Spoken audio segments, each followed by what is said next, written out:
केंद्रीय मंत्रिमंडल के मेरे साथी Kishan Reddy ji, Arjun Ram Meghwal ji, Meenakshi Lekhi ji, Ajay Bhatt ji, brigadier RS. Chikara ji, INA veteran lieutenant R. Madhavan ji और मेरे प्यारे देशवासियों, आप सभी को नेताजी सुभाष चंद्र की जन्म जयंती पर पराक्रम दिवस की बहुत बहुत बधाई।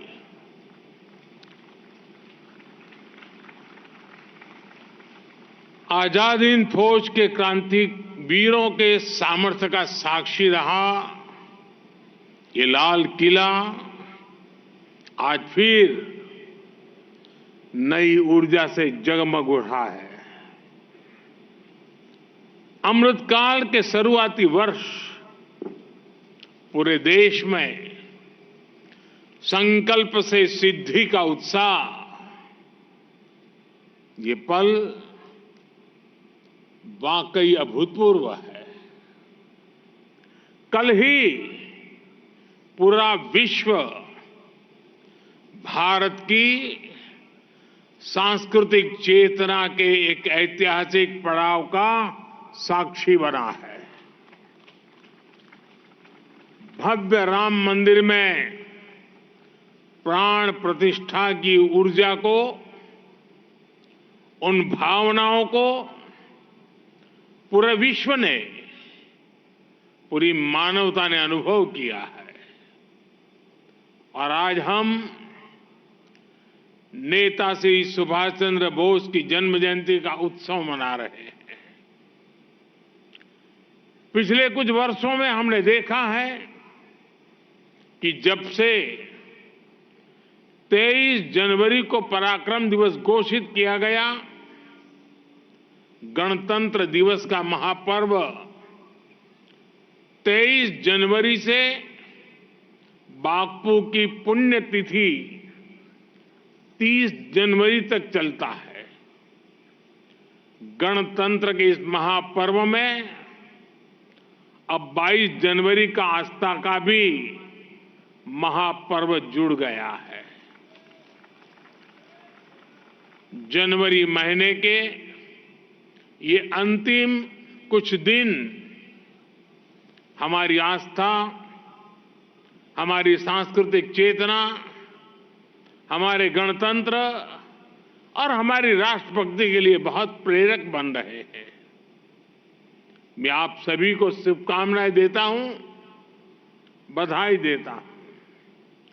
साथियों, आज यहां नेताजी के जीवन को दर्शाने वाली प्रदर्शनी लगी है।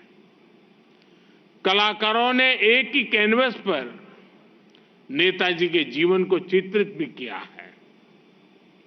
मैं इस प्रयास से जुड़े सभी कलाकारों की सराहना करता हूं। कुछ देर पहले मेरी राष्ट्रीय बाल पुरस्कार से पुरस्कृत युवा साथियों से भी बातचीत हुई है। इतनी कम उम्र में उनका हौसला, उनका हुनर अचंभित करने वाला है।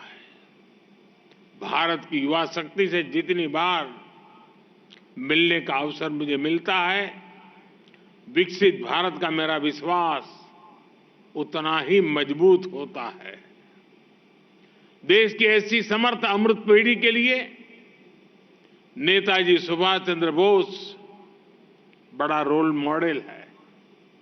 साथियों, आज पराक्रम दिवस पर लाल किले से भारत पर्व का भी आरंभ हो रहा है। अगले 9 दिनों में भारत पर्व में गणतंत्र दिवस की झांकियां, सांस्कृतिक कार्यक्रमों के द्वारा देश की विविधता का प्रदर्शन किया जाएगा। भारत पर्व में सुभाष चंद्र बोस के आदर्शों का प्रतिबिंब है। ये पर्व है वोकल फॉर लोकल को अपनाने का। ये पर्व है पर्यटन को बढ़ावा देने का। ये पर्व है विविधता के सम्मान का। ये पर्व है एक भारत श्रेष्ठ भारत को नई ऊंचाई देने का। मैं सभी से आह्वान करूंगा कि हम सब इस पर्व से जुड़कर देश की डायवर्सिटीज को सेलिब्रेट करें। मेरे परिवारजनों, मैं वो दिन कभी भूल नहीं सकता जब आजाद हिंद फौज के 75 वर्ष होने पर मुझे इसी लाल किले पर तिरंगा फहराने का सौभाग्य मिला था। नेताजी का जीवन परिश्रम ही नहीं, पराक्रम की भी पराकाष्ठा है। नेताजी ने भारत की आजादी के लिए अपने सपनों, अपने आकांक्षाओं को तिलांजलि दे दी। वे चाहते तो अपने लिए एक अच्छा जीवन चुन सकते थे, लेकिन उन्होंने अपने सपनों को भारत के संकल्प के साथ जोड़ दिया। नेताजी देश के उन महान सपूतों में से एक थे जिन्होंने विदेशी शासन का सिर्फ विरोध ही नहीं किया, बल्कि भारतीय सभ्यता पर सवाल उठाने वालों को भी जवाब दिया। ये नेताजी ही थे जिन्होंने पूरी ताकत से मदर ऑफ डेमोक्रेसी के रूप में भारत की पहचान को विश्व के सामने रखा। जब दुनिया में कुछ लोग भारत में लोकतंत्र के प्रति आशंकित थे, तब नेताजी ने उन्हें भारत के लोकतंत्र की उसके अतीत को याद दिलाया। नेताजी कहते थे कि डेमोक्रेसी ह्यूमन इंस्टीट्यूशन है और भारत के अलग अलग स्थानों में सैकड़ों वर्षों से ये व्यवस्था चली आ रही है। आज जब भारत लोकतंत्र की जननी की अपनी पहचान पर गर्व करने लगा है, तो ये नेताजी के विचारों को भी मजबूत करता है। साथियों, नेताजी जानते थे कि गुलामी सिर्फ शासन की नहीं होती है, बल्कि विचार और व्यवहार की भी होती है। इसलिए उन्होंने विशेष रूप से तब की युवा पीढ़ी में इसको लेकर चेतना पैदा करने का प्रयास किया। अगर आज के भारत में नेताजी होते तो वे युवा भारत में आई नई चेतना से कितने आनंदित होते, इसकी कल्पना की जा सकती है। आज भारत का युवा अपनी संस्कृति, अपने मूल्य, अपनी भारतीयता पर जिस प्रकार गर्व कर रहा है वह अभूतपूर्व है। हम किसी से कम नहीं, हमारा सामर्थ्य किसी से कम नहीं। ये आत्मविश्वास आज भारत के हर नौजवान में आया है। हम चांद पर वहां झंडा फहरा सकते हैं जहां कोई नहीं जा पाया। हम 15 लाख किलोमीटर की यात्रा करके सूर्य की तरफ गति करके वहां पहुंचे हैं, जिसके लिए हर भारतीय गर्व करता है। सूर्य हो या समंदर की गहराई, हमारे लिए किसी भी रहस्य तक पहुंचना मुश्किल नहीं है। हम दुनिया की शीर्ष 3 आर्थिक ताकतों में से एक बन सकते हैं। हमारे पास विश्व की चुनौतियों का समाधान देने का सामर्थ्य है। ये विश्वास, ये आत्मविश्वास आज भारत के युवाओं में दिख रहा है। भारत के युवाओं में आई ये जागृति विकसित भारत के निर्माण की ऊर्जा बन चुकी है। इसलिए आज भारत का युवा पंच प्राणों को आत्मसात कर रहा है। इसलिए आज भारत का युवा गुलामी की मानसिकता से बाहर निकलकर काम कर रहा है। मेरे परिवारजनों, नेताजी का जीवन और उनका योगदान युवा भारत के लिए एक प्रेरणा है। ये प्रेरणा हमेशा हमारे साथ रहे, कदम कदम पर रहे। इसके लिए बीते 10 वर्षों में हमने निरंतर प्रयास किया है। हमने कर्तव्य पथ पर नेताजी की प्रतिमा को उचित स्थान दिया है। हमारा मकसद है कर्तव्य पथ पर आने वाले हर देशवासी को नेताजी का कर्तव्य के प्रति समर्पण याद रहे। जहां आजाद हिंद सरकार ने पहली बार तिरंगा फहराया, उस अंडमान निकोबार के द्वीपों को हमने नेताजी के नाम दिए। अब अंडमान के नेताजी के लिए समर्पित मेमोरियल का भी निर्माण किया जा रहा है। हमने लाल किले में ही नेताजी और आजाद हिंद फौज के योगदान के लिए समर्पित म्यूजियम बनाया है। आपदा प्रबंधन पुरस्कार के रूप में पहली बार नेताजी के नाम से कोई राष्ट्रीय पुरस्कार घोषित किया गया है। आजाद हिंदुस्तान में किसी सरकार ने आजाद हिंद फौज को समर्पित इतना काम नहीं किया जितना हमारी सरकार ने किया। और इसे मैं अपनी सरकार का सौभाग्य मानता हूं। साथियों, नेताजी देश के सामने आने वाली चुनौतियों को भली भांति समझते थे, उनके प्रति सबको आगाह करते थे। उन्होंने कहा था कि अगर हमें भारत को महान बनाना है तो पॉलिटिकल डेमोक्रेसी, डेमोक्रेटिक सोसाइटी की नींव पर सशक्त होनी चाहिए। लेकिन दुर्भाग्य से आजादी के बाद उनके इस विचार पर ही कड़ा प्रहार किया गया। आजादी के बाद परिवारवाद, भाई भतीजावाद जैसी अनेक बुराइयां भारत के लोकतंत्र पर हावी होती रही। ये भी एक बड़ा कारण यहां रहा है कि भारत उस गति से विकसित नहीं कर पाया, विकास नहीं कर पाया जिस गति से उसे करना चाहिए था। समाज का एक बहुत बड़ा वर्ग अवसरों से वंचित था।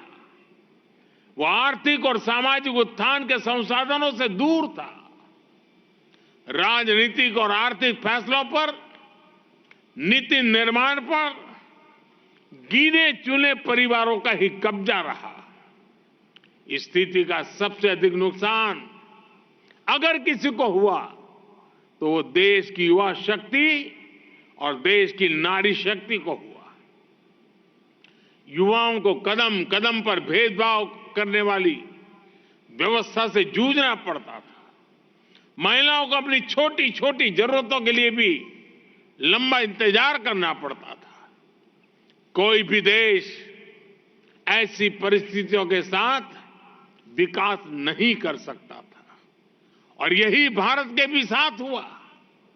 इसलिए 2014 में सरकार में आने के बाद हम सबका साथ सबका विकास की भावना से आगे बढ़े। आज 10 वर्षों में देश देख रहा है स्थितियां कैसे बदल रही है। नेताजी ने आजाद भारत के लिए जो सपना देखा था वो अब पूरा हो रहा है। आज गरीब से गरीब परिवार के बेटे बेटी को भी विश्वास है कि आगे बढ़ने के लिए उसके पास अवसरों की कमी नहीं है। आज देश की नारी शक्ति को भी विश्वास मिला है कि उसकी छोटे सी छोटी जरूरत के प्रति सरकार संवेदनशील है। वर्षों के इंतजार के बाद नारी शक्ति वंदन अधिनियम भी बन चुका है। मैं देश के हर युवा, हर बहन बेटी की कहूंगा कि अमृतकाल आपके लिए पराक्रम दिखाने का अवसर लेकर आया है। आपके पास देश के राजनीतिक भविष्य के नवनिर्माण का बहुत बड़ा अवसर है। आप विकसित भारत की राजनीति को परिवर्तन करने में बड़ी भूमिका निभा सकते हैं। देश की राजनीति को परिवारवाद और भ्रष्टाचार की बुराइयों से हमारी युवा शक्ति और नारी शक्ति ही बाहर निकाल सकती है। हमें राजनीति से भी इन बुराइयों को समाप्त करने का पराक्रम दिखाना ही होगा, इन्हें परास्त करना ही होगा। मेरे परिवारजनों, कल मैंने अयोध्या में कहा था कि राम काज से राष्ट्र काज में जुटने का समय है। ये राम भक्ति से राष्ट्र भक्ति के भाव को सशक्त करने का समय है। आज भारत के हर कदम, हर एक्शन पर दुनिया की नजर है। हम आज क्या करते हैं, हम क्या हासिल करते हैं, ये दुनिया उत्सुकता से जानना चाहती है। हमारा लक्ष्य साल 2047 तक भारत को विकसित राष्ट्र बनाना है। हमारा लक्ष्य भारत को आर्थिक रूप से समृद्ध, सांस्कृतिक रूप से सशक्त और सामरिक रूप से समर्थ बनाना है। इसके लिए ये जरूरी है कि आने वाले 5 वर्षों के भीतर हम दुनिया की तीसरी बड़ी आर्थिक ताकत बने। और ये लक्ष्य हमारी पहुंच से दूर नहीं है। बीते 10 वर्षों में हम 10वें नंबर से 5वें नंबर की आर्थिक ताकत बन चुके हैं। बीते 10 वर्षों में पूरे देश के प्रयासों और प्रोत्साहन से करीब 25 करोड़ भारतीय गरीबी से बाहर निकले हैं। जिन लक्ष्यों की प्राप्ति की पहले कल्पना भी नहीं होती थी, भारत आज वो लक्ष्य हासिल कर रहा है। मेरे परिवारजनों, बीते 10 वर्षों में भारत ने अपने सामरिक सामर्थ्य को सशक्त करने के लिए भी एक नया रास्ता चुना है। लंबे समय तक रक्षा सुरक्षा जरूरतों के लिए भारत विदेशों पर निर्भर रहा है, लेकिन अब हम इस स्थिति को बदल रहे हैं। हम भारत की सेनाओं को आत्मनिर्भर बनाने में जुटे हैं।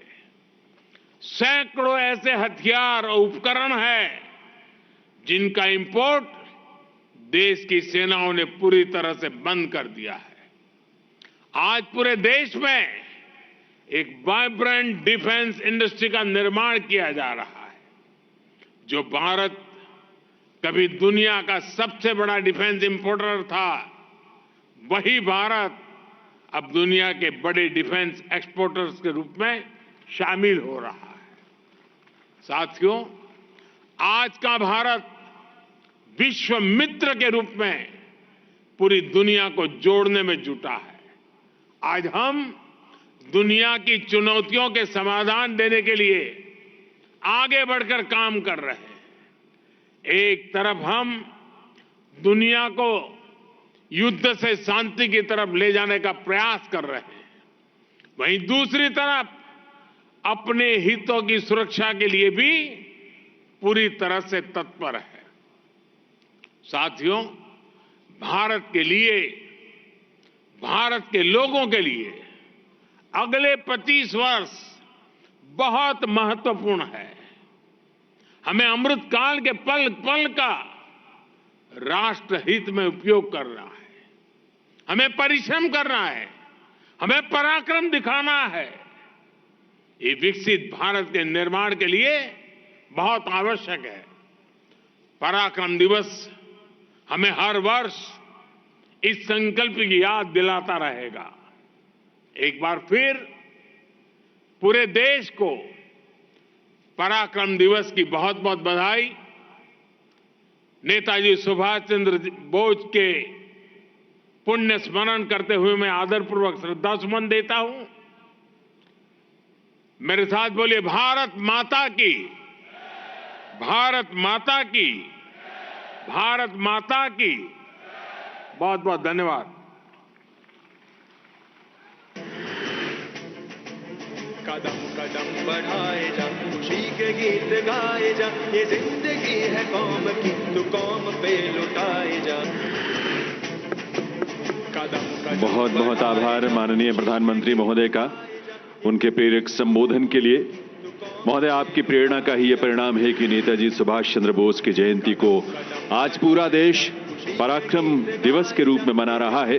एक बार आप सबकी करतल ध्वनि के साथ, तालियों के साथ माननीय प्रधानमंत्री महोदय का आभार आइए हम मिलकर व्यक्त करें। आर्थिक रूप से समर्थ भारत, सांस्कृतिक रूप से समृद्ध भारत, सामरिक रूप से सशक्त भारत की परिकल्पना को साकार करने का आपका संकल्प हम सबके लिए मार्गदर्शक भी है।